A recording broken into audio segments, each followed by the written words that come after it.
Саламатсыңар мен сүйүктүү окуучуларым. Мекен таануу сабагын өтөбүз. Сабактын темасы Жалал-Абад шаары, Кыргызстандын Жалал-Абад обласу. Сабактын максаты Жалал-Абад шаары боюнча маалымат аласыңар. Өз жериңер тууралуу ой жүгүртүүңөр чөйнөгөт. Мекениңерди урматтоого, барктоого тарбияланасыңар. Анда эмесе баштайбыз. Көгарт өрөөнүнүн түштүк бөлүгүндө эң кооз Жалал-Абад шаары жайгашкан. Ал чоңдугу боюнча Кыргызстандагы 3-чү шаар. Жалал-Абад бул Жалал-Абад облусунун борбору.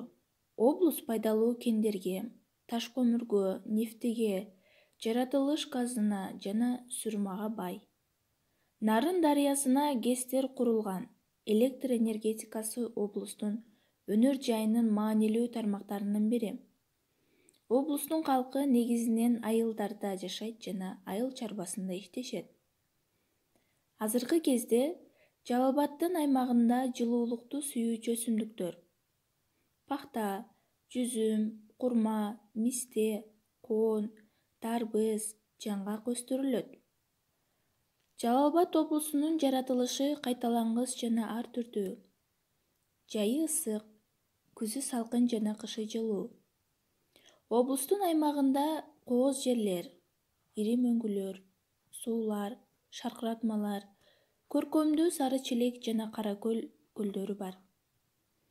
Жалал-Абадка жакын жердеги Айып тоонун капталынан байыртадан эле минералдык суу чыгат. Жалал-Абаддын булактарын эл жандуу суу деп аташат. Илгерки заманда азыркы Жалал-Абад шаарынын ордуна кыштак түшө электе Айып аттуу бир адам жашаптыр. Ал бакубат жашап, бирок бейбечараларга жардамы тийбептир.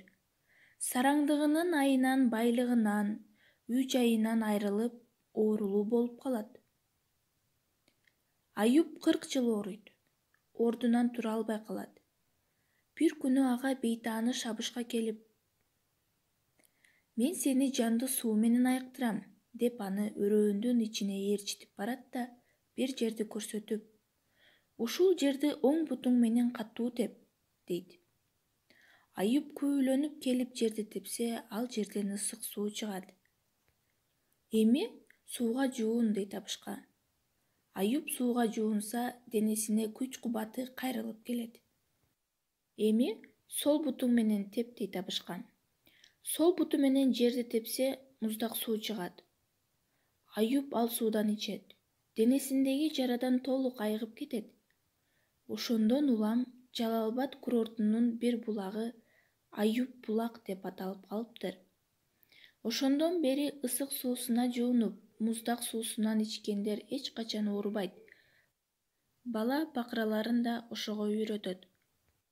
Азыр Жалал-Абаддын аймагында дүйнөгө белгилүү курорт жайгашкан. Бул жердеги дары булакка ден соолугун чыңдоо үчүн адамдар келишет.